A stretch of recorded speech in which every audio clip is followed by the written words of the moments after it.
Don't appear in front of me. The owner of the posh restaurant ordered the waitress Elara. She returned her head in the cushion. Then a high-tech Icelandic ratio arrived, an urgent matter of life, but no one understood his language. The million-dollar deal was about to end. It was then that the despised girl broke into a shop, solving the problem in perfect technical Icelandic. The apartment lay silent. The ratio looked at her, amazed. What past was hidden behind this container? The early September fog rolled in from the San Francisco Bay, a slow, silent ghost swallowing the Golden Gate Bridge and creeping through the city's canyons of glass and steel. It draped the evening in a soft, gray chill, causing the streetlights below to blur into hazy constellations. High on the 35th floor of a skyscraper in the financial district, the restaurant Aperture defied the gloom.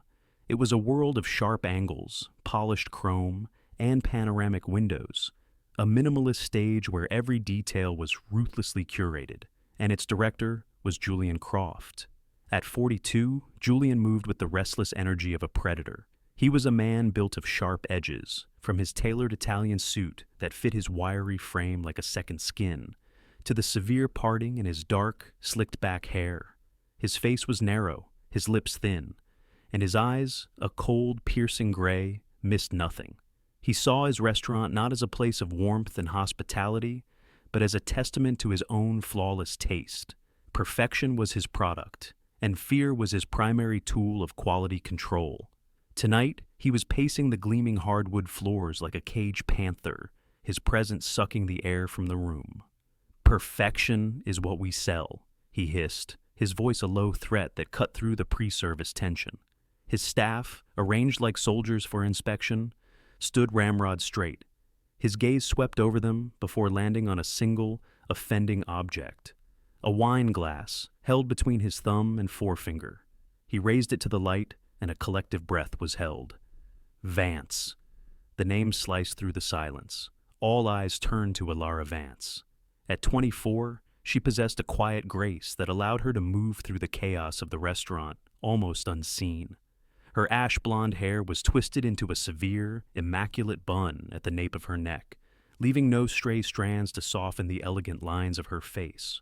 Her blue eyes, though beautiful, were often distant, shielded by a practiced neutrality. She wore the stark black uniform of Aperture with an air of detached professionalism. Julian strode towards her, holding the glass out as if it were a piece of contaminated evidence. He pointed to a faint, almost invisible water spot. "What is this?" he demanded, his voice rising, ensuring everyone could hear. "This is laziness. This is mediocrity. We do not have room for mediocrity at Aperture." Elara met his furious gaze without flinching. "My apologies, sir," she said, her voice even and low. She took the glass from his hand, her fingers steady. "It won't happen again." She turned and walked back to the polishing station, her posture poised, her face an unreadable mask. Across the room, Leo, a new waiter, watched with wide, sympathetic eyes. At 22, he still had the fresh-faced, slightly clumsy air of someone trying desperately to fit in. He admired Elara's composure, her ability to absorb Julian's venom without breaking, but he was too terrified to ever say so. He quickly looked down at his own silverware, praying Julian's attention wouldn't turn to him. The tension only climbed when the hostess confirmed the imminent arrival of their most important guest. Julian clapped his hands sharply, summoning the staff into a tight huddle. "Listen up," he commanded. "Stellan Thorson is not just any client. The man is a tech whale from Iceland. The deal being discussed at his table tonight could elevate Aperture's reputation into the stratosphere." His eyes scanned the group, finally locking onto Elara. "No one messes this up. Especially you, Vance. You take the order, you serve the food, and then you disappear. Be invisible. Am I clear?" "Crystal, sir," Elara replied, her expression unchanged.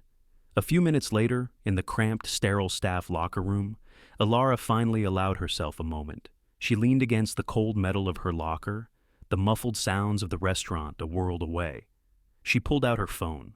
The screen illuminated with a photo, a vibrant burst of color against the gray evening. It was her and her mother, Dr. Anya Vance, laughing in a field of brilliant purple lupines under the vast Icelandic sky. Her mother's smile was wide and genuine, her eyes crinkling at the corners, her hair wild in the wind. Elara's own smile in the picture was a reflection of that joy, a younger, freer version of herself. Her thumb gently traced her mother's face on the screen. For a fleeting second, she could almost smell the clean, crisp air, feel the cool sea breeze, and hear her mother's infectious laugh echoing in her ears. It had been just over a year since the sudden heart attack had stolen her. After that, the world of academia, the world her mother had dominated with brilliance and passion, had felt like a haunted house. The doctoral scholarship, the promising career, it all turned to ash, so she had run. She had packed a bag and fled to San Francisco, a city where she was just another anonymous face. This job, with its relentless demands and lack of emotional investment, was her cocoon.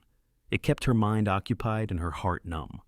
Beneath the collar of her uniform, her fingers found the small silver puffin pendant, its smooth, cool surface a secret anchor to the life she had left behind.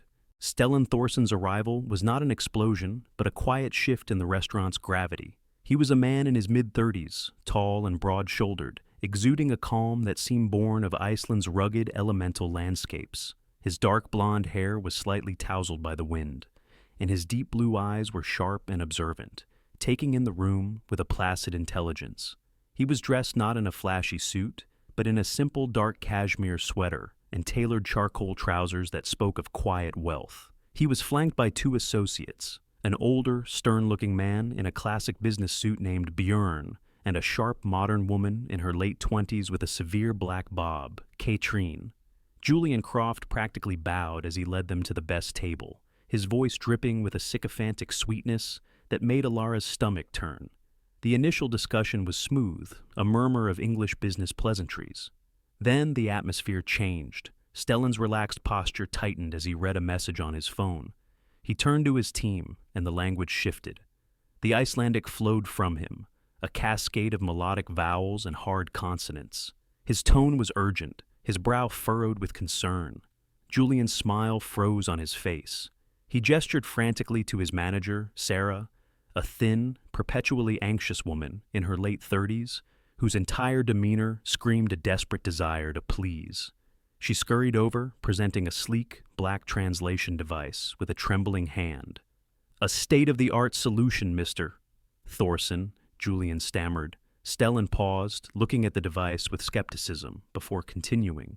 He spoke a sentence into it, his words crisp and technical. The device whirred for a second before a robotic, nonsensical English voice announced, "Information late coming from hot earth-cooled computers." Björn let out an audible sigh of frustration. Katrine's pen tapped a sharp, impatient rhythm against her notebook. Julian's face paled, a sheen of sweat appearing on his forehead. From a few tables away, where she was refilling water glasses, Elara heard it all. Each Icelandic word was a familiar echo from a life she had locked away. She understood the nuance, the technical specificity that the machine had butchered. She saw the deal teetering on the edge of a linguistic cliff, and she saw Julian's empire about to crumble under the weight of his own ignorance. A grim, satisfying part of her wanted to do nothing. Let him fail. Let him see that the people he deemed insignificant were the only ones who could save him. But then, she heard her mother's voice in her memory, not a specific word, but the warm, passionate tone she used when discussing her life's work. Language is a bridge, Elara. It's how we connect, how we understand. To stand by and watch this bridge burn felt like a betrayal. A current of warmth, of life, surged through her, melting a year's worth of glacial grief. This was not just about saving Julian's deal. This was about honoring her mother's legacy.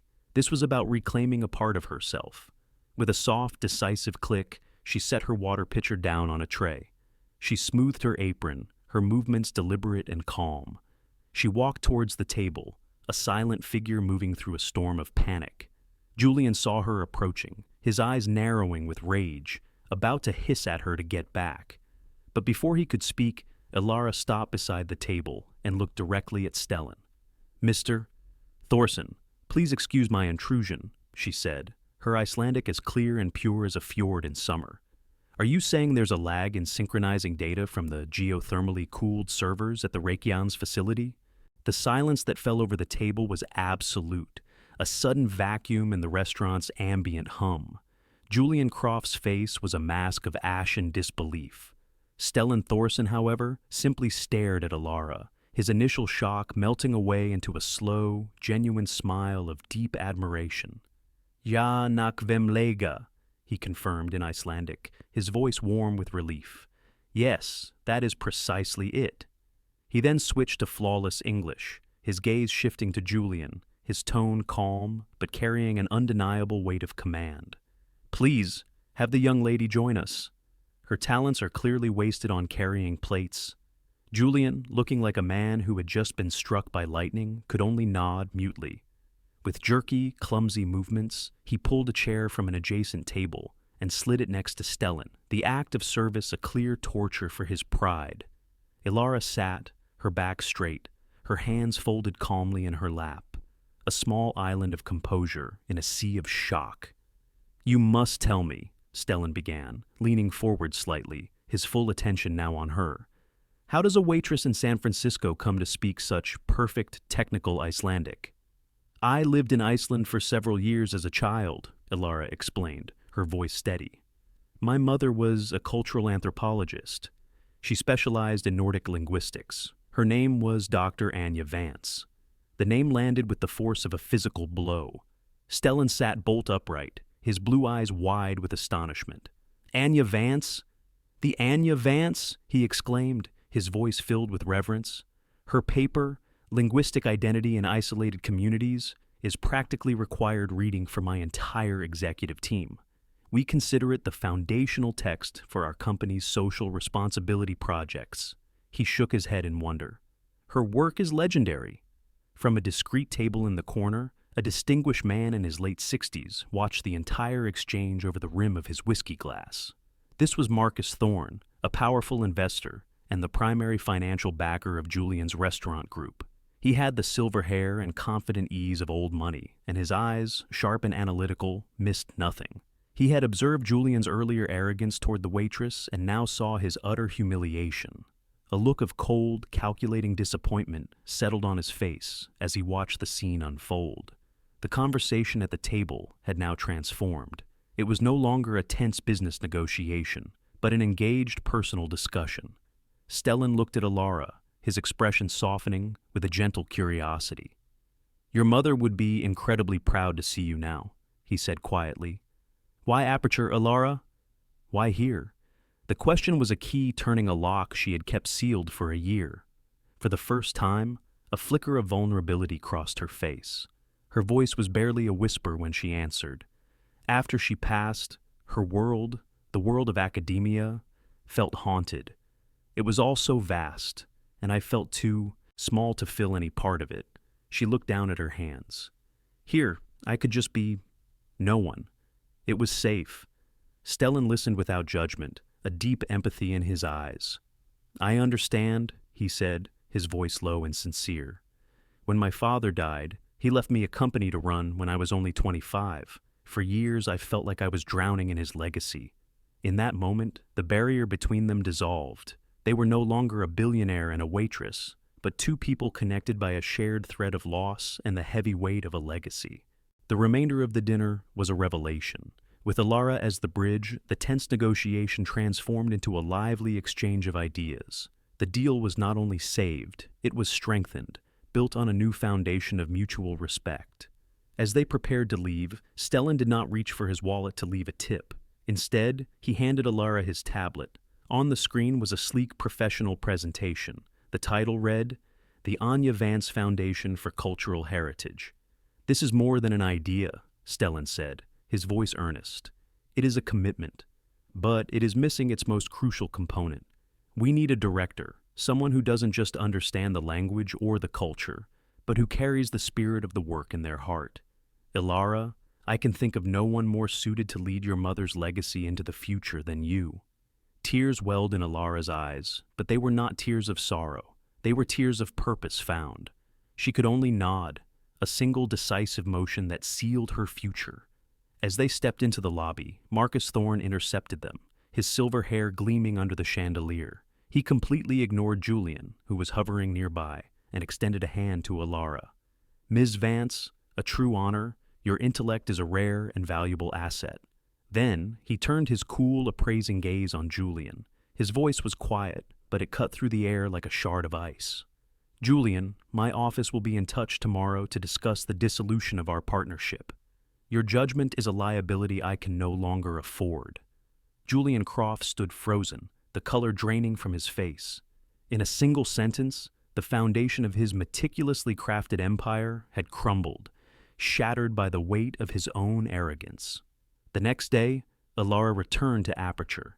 She was not wearing her uniform, but a simple, elegant blouse and trousers.